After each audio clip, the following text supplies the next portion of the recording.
Smell was not a background detail in the Middle Ages. It was not something people occasionally noticed and then forgot. It was a constant presence, an unavoidable layer of daily life that surrounded them from the moment they woke to the moment they finally slept. Medieval people did not experience isolated bad odors. They lived inside them. Smell defined cities, homes, streets, bodies, food, work, and even faith. It was everywhere, pressing in from all sides, and there was no true escape from it. Medieval towns were not built to breathe. Streets were narrow, twisted, and crowded tightly between buildings that blocked wind and sunlight. Air barely moved. Waste accumulated faster than it could be removed.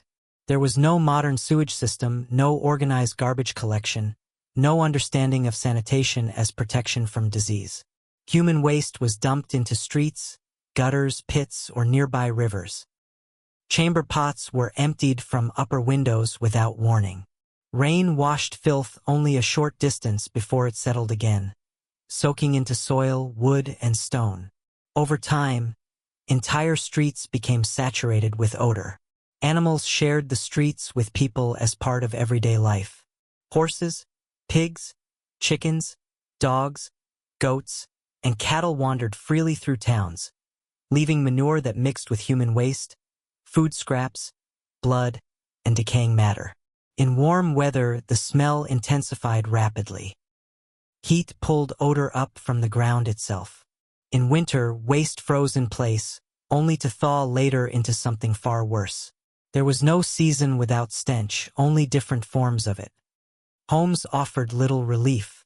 Inside medieval houses, air was thick, stale, and heavy. Most buildings had no chimneys or only poorly designed ones. Smoke from hearth fires lingered constantly, mixing with the smell of burned wood, animal fat, cooking food, and damp walls. Floors were covered with straw or rushes meant to provide warmth and softness. Over months and years, these coverings absorbed spilled food, grease, sweat, urine, vomit, and animal droppings. They were rarely replaced. Beneath people's feet lay layers of rot slowly breaking down. People themselves carried strong and persistent odors. Bathing was rare, not always because of ignorance, but because clean water was difficult to obtain and heating it required time, fuel, and effort. Clothes were worn for long periods without washing. Wool absorbed sweat and body oils. Linen stiffened and yellowed. Skin accumulated grime. Hair trapped smoke, grease, and dust. Teeth rotted slowly, adding their own sour smell to breath.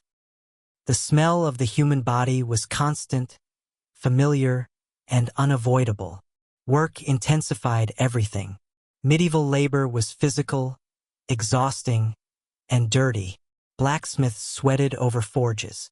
Tanners soaked animal skins in urine, lime, and rotting flesh. The stench of tanneries was overwhelming and permanent, clinging to workers long after they left their jobs. Butchers slaughtered animals openly. Blood pooled in streets. Offal was discarded nearby and left to rot. Fishermen cleaned catches in open air.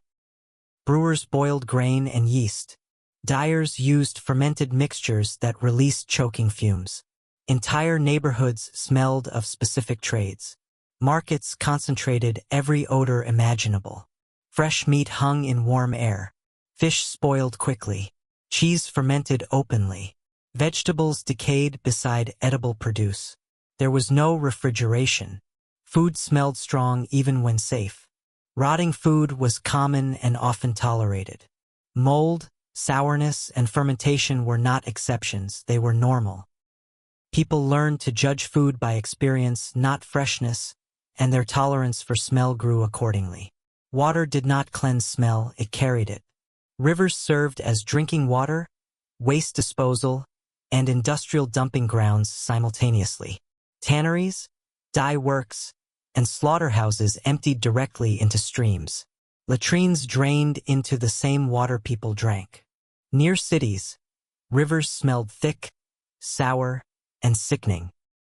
Wells often became contaminated, carrying odor, disease, and fear together.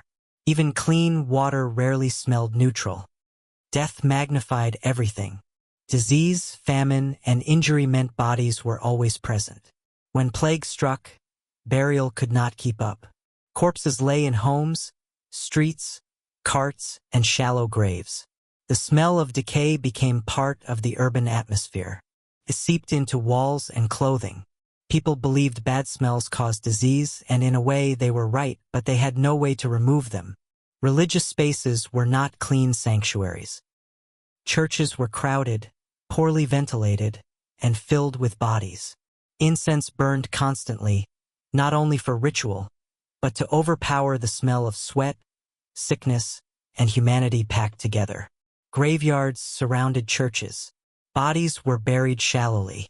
As graves shifted and collapsed, smells rose from the earth itself, mixing sacred space with decay. Medicine revolved around smell. Doctors believed illness came from corrupted air. Treatment focused on countering bad smells with strong ones. Patients were given herbs, perfumes, resins, and spices. Physicians carried scented sponges or beaked masks stuffed with herbs to protect themselves. This offered psychological comfort, not cure, but it shows how deeply smell dominated medieval understanding of health. There was no true deodorization. Perfumes existed, but they did not remove odor, they layered over it. Scents mixed together. Sweat, smoke, rot, incense, animal waste, food, and herbs combined into a constant sensory overload. To medieval people, this mixture was normal. To modern senses, it would be overwhelming within minutes. Night did not bring relief. Doors and windows were shut. Smoke thickened. Latrines filled. Bodies slept close together in small spaces, breathing the same stale air repeatedly. In overcrowded homes, smell became suffocating. People woke coughing, eyes burning, throats raw, already exhausted before the day began. Seasonal changes only shifted the balance of smell. Summer heat intensified rot and waste. Winter trapped smoke and human odor indoors. Spring revealed what had been hidden beneath snow and mud. Autumn brought decay of crops, animals, and fallen leaves. Every season carried its own version of stench. Belief gave smell moral meaning. Bad odors were associated with sin, corruption, and divine punishment. Sweet smells were linked to holiness and purity. Saints were said to smell pleasant even in death. Ordinary people lived surrounded by what they believed was corrupted air, reinforcing constant anxiety about health, morality, and salvation. Children grew up immersed in smell from birth. It shaped memory, tolerance, and perception. There was no clean baseline. The medieval world was not neutral air interrupted by odor. It was odor, constantly interrupted by moments of lesser intensity. Even empty streets were never truly neutral. Walls absorbed smell. Wood remembered it. Fabric trapped it. Earth released it again. Fires burned to mask it. Herbs hung in homes to fight it. Nothing truly removed it. Smell defined social boundaries. The poor smelled stronger because they worked harder, washed less, and lived closer to waste. The wealthy used perfumes, herbs, and cleaner fabrics, but even they could not escape completely. Power reduced smell, it did not erase it. The medieval world was not only dangerous, violent, or harsh. It was relentlessly sensory. Smell was the most constant reminder of decay, vulnerability, and mortality. It followed people everywhere, reminding them that bodies break down, food rots, water corrupts, and death is always close. Modern people imagine the Middle Ages visually. Dark streets, stone walls, flickering torches. But the true reality was something else entirely. It was a world you smelled long before you saw. And once you entered it, the smell never left.